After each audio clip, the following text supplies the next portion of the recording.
Morning class 8। और बच्चों, आप सब कैसे हैं? मेरी ईश्वर से प्रार्थना है कि आप सब, आपका परिवार सब सुरक्षित रहें, अच्छे से रहें। और बच्चों, साथ ही साथ बहुत प्रिकॉशन की ज़रूरत है इस समय हम सबको। और जब भी ज़रूरत पड़े तभी बाहर जाइए, और नहीं तो अपने घर में ही रहिए। प्रिकॉशन लीजिए, मास्क ज़रूर लगाइए, भीड़ भाड़ वाली जगह से थोड़ा सा बचिए, ठीक है। और अपने घर में भी सबको बताइए, और अपने घर में भी सब लोग आपके सेफ से रहें। इस समय बच्चों, आप देख रहे हो कि कोविड किस तरह से फिर से इस साल पूरी तरह से फैलता जा रहा है, और सबको बहुत ज़्यादा प्रिकॉशन की भी बहुत ज़रूरत है, और उसके साथ साथ प्रेयर की भी बहुत ज़रूरत है। तो मेरी भी ईश्वर से प्रेयर है अपने परिवार के लिए, आप सबके परिवार के लिए, अपने पूरे स्कूल के लिए, सिस्टर प्रिंसिपल के लिए, वहाँ की जितनी सिस्टर्स हैं, फादर्स हैं, सारे भैया दीदी के लिए, सब के लिए बच्चों। और आप भी प्रेयर कीजिए कि इस समय विशेषकर ईश्वर हम सबको अपने सुरक्षा भरे हाथों तले बनाए रखें, और हम सब हर एक बीमारी से और ख़ासकर इस कोविड से बचे रहें। तो बच्चों, आज हम लोग अपनी क्लास स्टार्ट करेंगे, और हम लोग अभी अपना हिस्ट्री का फर्स्ट चैप्टर पढ़ रहे हैं, जो है यूरोपीय शक्तियों का भारत में आगमन। हम लोग ने इसको देखा कि किस तरह से यूरोप की जो शक्तियां हैं वो किस तरह से भारत में उनका आने की शुरुआत हुई, किस तरह से उन्होंने अपना व्यापार हमारे भारत में शुरू किया, किन किन ज़रिए से शुरू किया, और उन्हें किस किस तरह से किन की मदद लेनी पड़ी, और बहुत सी उनके व्यापार में रुकावटें भी आईं, बाधाएं आईं, जैसे कि तुर्की और जो थे यूरोपियों को तुर्की थे, और जो वहाँ के और भी इटली थे, और भी जो देश थे, उन्होंने बाधाएं डालने की बहुत कोशिश करी, मगर उन्होंने फिर दूसरा समुद्री जल मार्ग खोजा, और जिसमें जो यूरोपीय जो बहुत ज़्यादा विस्तृत देश राज्य थे, उनके राजा रानी को इन लोगों ने अपने तरफ मिलाया, और उनकी मदद से, और जो मैंने बताया था, एक कुतुबुन्निमा एक चीज़ थी जो कि उनको डायरेक्शन देती थी, दिशा बताती थी कि किस तरफ समुद्री दिशा उनको बताती थी। समुद्री जहाज़ में जब वो व्यापार करते थे तो उनको जगह बताती थी। तो ये सारी चीज़ों की मदद से उन्होंने अपना व्यापार जो है वो शुरू किया।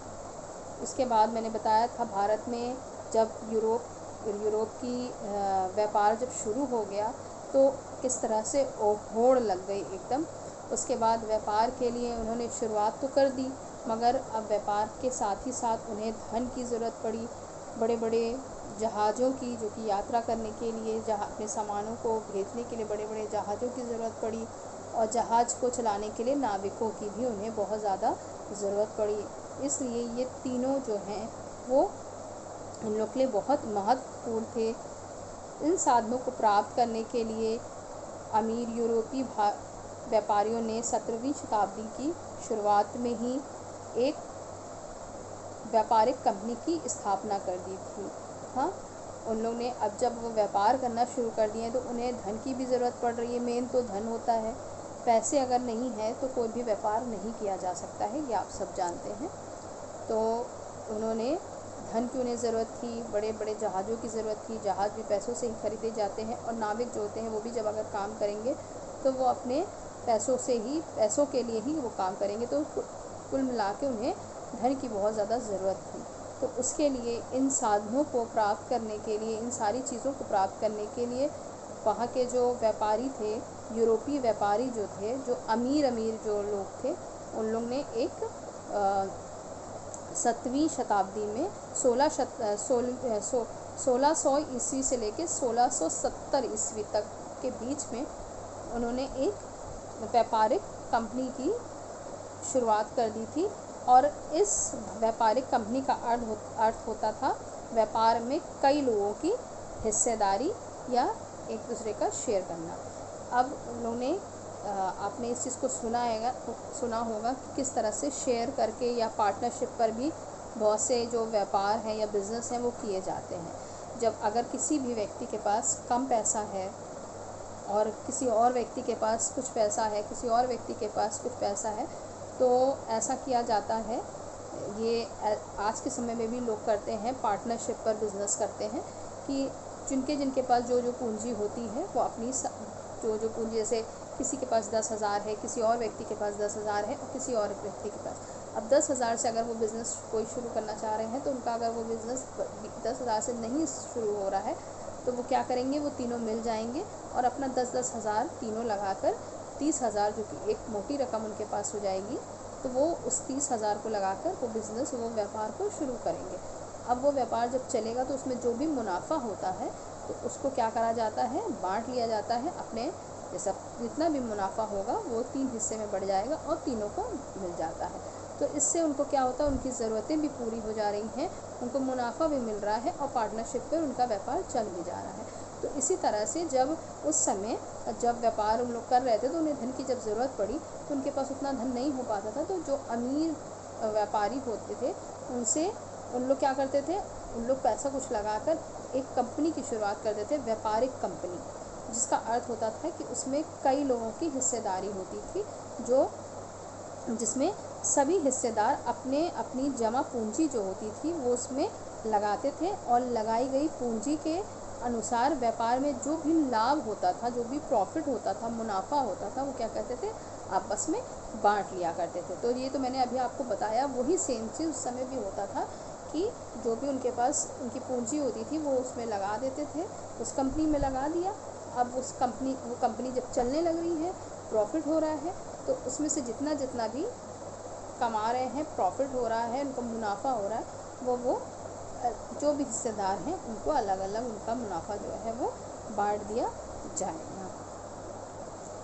अब सबसे पहले भारत में पुर्तगाली जो है वो व्यापार करने आए थे। यूरोप के जो पुर्तगाली थे वो सबसे पहले भारत में व्यापार करने के लिए आए थे और उन्होंने पश्चिमी समुद्र तट पर गोवा, दमन द्वीप पर अपना व्यापारिक केंद्र जो था उन्होंने स्थापित कर लिया था। और उसके साथ ही साथ ये विदेशी कंपनी इन व्यापारिक केंद्रों को या तो फैक्ट्री या कोठी कहते थे, ठीक है। अब ये जो पुर्तगाली थे, इन्होंने अलग अलग यूरोप के अलग अलग जगहों पे अपना व्यापारिक केंद्र जो है वो बनाने लगे थे, स्थापित कर लिया था। और उसके साथ ही साथ वो जो व्यापारिक कोठी जो है वो कंपनी जो है वो स्थापित कर रहे थे, उसे वो फैक्ट्री या कोठी कहते थे। फैक्ट्री का मतलब होता था, फैक्ट्री शब्द का प्रयोग व्यापारिक केंद्र में स्थापित कार्यालय अथवा कोठी से किया जाता है। हाँ, अगर हम फैक्ट्री की बात करें तो फैक्ट्री क्या होती है, जो व्यापारिक केंद्र होता है, जो जहाँ व्यापार शुरू किया जाता है, जो एक केंद्र होता है, उसमें स्थापित एक कार्यालय होता है जिसे कि फैक्ट्री कहा जाता है, ठीक है। अब फैक्ट्री शब्द का अर्थ है एजेंट, यानी कि कंपनी की ओर से कार्य करने वाले व्यापारिक एजेंट जिस कोठी में कार्य करते थे उसे फैक्ट्री कहा जाता था। फैक्ट्री यानी कि जिस कार्यालय में जो व्यापारिक केंद्र है उसमें एक कार्यालय होता था और उसे फैक्ट्री या कोठी कहा जाता था, और उसमें जो काम करते थे वो एजेंट कहलाते थे, ठीक है। जैसे कि यूरोपियों की बस्तियों के लिए भी सैनिक रखे जाते थे और इन्हें अब वो व्यापारिक केंद्र जो होते थे उनमें कार्यालय जो होता था वो फैक्ट्री होता था और उसमें जो काम करते थे वो एजेंट होते थे। तो एजेंट का क्या काम हुआ करता था, वो क्या करते थे, वो जाते थे लोगों के पास में और वहाँ से सामान जो है वो खरीदते थे और जाकर उसे महंगे दाम में बेचते थे। अब एजेंट का क्या काम होता था, वो जो कारीगर होते थे, जैसे कि कोई भी सामान है, अब हम अपने भारत की ही, इंडिया की ही बात कर रहे हैं कि यहाँ पे बहुत तरह की चीज़ें बनती हैं, ठीक है।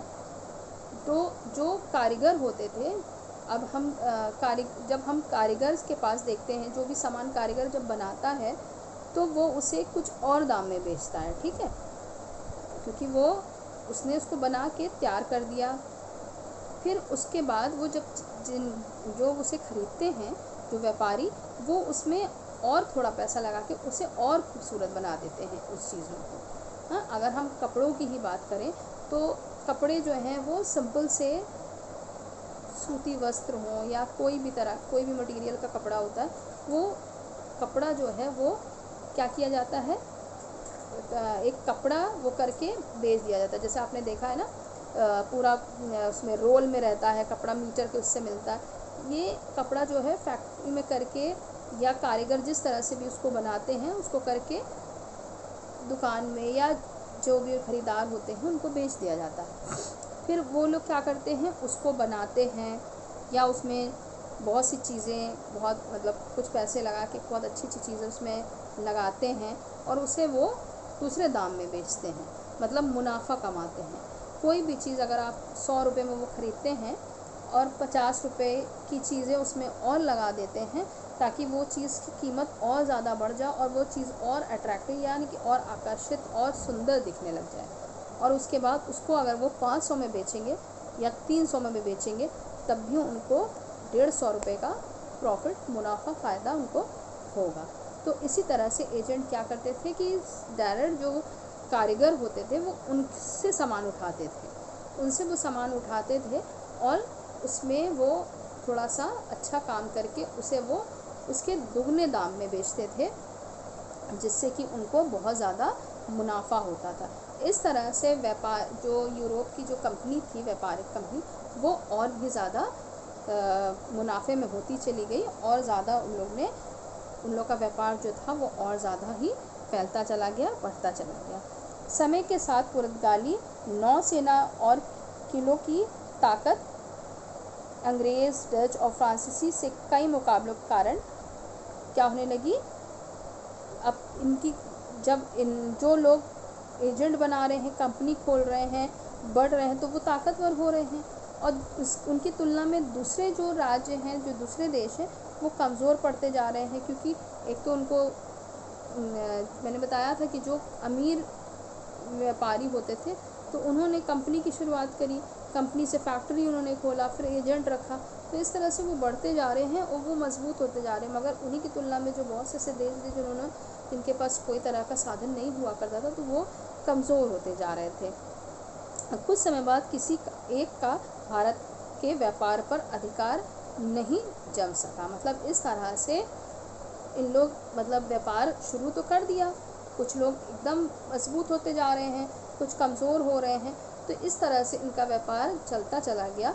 मगर अंत में आगे चल के क्या दिखाई दे रहा है कि भारत के व्यापार पर कोई भी जन बहुत ज़्यादा अधिकार जो है वो नहीं जमा पा रहा था। उतार चढ़ाव जो है उनके जीवन में आ रहा था, उनके व्यापार में आ रहा था।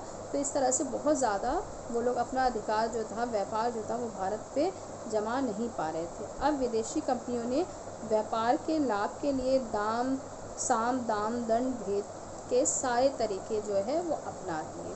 अब मैं इस टॉपिक को आपको नेक्स्ट क्लास में बताऊंगी और हो सकता है नेक्स्ट क्लास में हमारा ये चैप्टर जो है वो ख़त्म हो जाए, कंप्लीट हो जाएगा पूरा, और उसके बाद मैं आपको क्वेश्चन आंसर्स लिखवा दूंगी, उसको आप अपनी कॉपी पे, अपनी फेयर कॉपी पे लिख दीजिएगा। तो पहले हम लोग कॉपी की बात अभी हम लोग करेंगे, पहले हम लोग ये बात कर लें कि इतना आपको अच्छे से बच्चों समझ में आया है कि किस किस तरह से व्यापार जब उनका बढ़ा, जब वो व्यापार करने लगे, उसके बाद उन्हें धन की ज़रूरत पड़ी, धन की और नाविकों की, बड़े बड़े जहाज़ों की ज़रूरत पड़ी, उन्होंने कंपनियां खोली।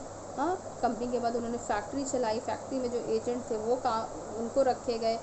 एजेंट क्या करते थे, अपने कारीगरों से सामान लेते थे और उसे दुगने तिगने दाम में बेचते थे। इस तरह से उनको मुनाफा होता चला गया। मगर जो दूसरे राज्य थे, दूसरे केंद्र थे, वो लोग भी अपनी शक्तियाँ पूरा उन्होंने भी लगाया। तो इस तरह से उतार चढ़ाव इनके में बना हुआ था। मगर पूरी तरह से अगर कुल मिला के देखा जाए तो पूरी तरह से यूरोपीय पुर्तगाली जो थे वो पूरी तरह से भारत पर अपना कब्ज़ा जो था वो नहीं जमा पा रहे थे पूरी तरह से। अब वो क्या कर रहे हैं, वो अपना साम दान दंड भेद मतलब पूरा जितना मतलब पूरी अपनी जान लगा देना, पूरा अपना धन लगा देना, पूरा जो भी कर सकते हैं। जैसे कहते हैं ना कि एक काम के लिए अगर हमारा हो गया कि हमें करना है तो हम उस पर कुछ भी दिमाग लगा दें, पैसा लगा दें, मतलब अंत तक हम पूरी कोशिश करेंगे कि हम ये काम कर लें। तो अब इन लोग के पास कोई चारा नहीं रहा। अब उन्होंने पूरी तरह से अपनी ताकत ही लगा दी है कि चाहे कुछ भी हो जाएगा, हम लोग कुछ भी करके इसे करेंगे। तो अब ये जो है बच्चों, इसको मैं आपको नेक्स्ट क्लास में बताऊंगी। आपकी कॉपी मैं आपको बता दे रही हूँ। हर बार जो है आप 2 कॉपी बनाते हो, एक सिविक्स की अलग बनाते हो और हिस्ट्री की अलग बनाते हो, ठीक है। वो तो बच्चों क्लास की बात होती थी, जब हम लोग की स्कूल में क्लासेस ऑफलाइन चलती थी तो हम लोग की 2 कॉपी में बनवा देती थी, ताकि प्रॉब्लम आपको भी ना हो और मुझे भी चेक करने में प्रॉब्लम ना हो। मगर अब आपको एक ही कॉपी बनानी है, और वो भी दोनों तरफ रूल वाली कॉपी बनाइएगा, इंटरलीव कॉपी मत बनाइएगा। मैंने सिविक्स की आपको इंटरलीव बनवाती थी मैं, मगर अब आपको अगर कोई पिक्चर्स बनानी होगी या पिक्चर्स आपको कटिंग करके चिपकाने के लिए बोलूँगी मैं या बनाने के लिए बोलूँगी, तो आप वही रूल वाले पेजेस में ही बना दीजिएगा, ठीक है। उसमें प्लेन पेज की ज़रूरत नहीं है, वो उसी में आप बना दीजिएगा और उसमें आप पार्टीशन कर लीजिएगा, ठीक है। थोड़ी एकदम पतली कॉपी मत लीजिएगा, थोड़ी ऐसी कॉपी लीजिएगा कि हिस्ट्री और सिविक्स दोनों का काम आपका उसमें हो जाए, ठीक है। और मतलब आधे से ज़्यादा आप हिस्ट्री के रखिएगा। आप चैप्टर देख रहे हो, आप अपने चैप्टर के अकॉर्डिंग जो है वो अपनी कॉपी में पेजेस रखिएगा। आपके जो मैं आपको एक बार बता दी दूँ कि आपका जो हिस्ट्री का जो जितने आपके हिस्ट्री के जो चैप्टर हैं वो आपके ज़्यादा हैं, ठीक है। ज़्यादा मतलब कि आपके 11 चैप्टर हैं, 11 पार्ट आपके हिस्ट्री में हैं और 5 लेसन यानी कि 5 पार्ट आपका केवल सिविक्स में है। तो आपको जो सिविक्स का जो पार्ट है वो थोड़ा सा कम रखिएगा पेजेस, और हिस्ट्री का ज़्यादा रखिएगा, ठीक है।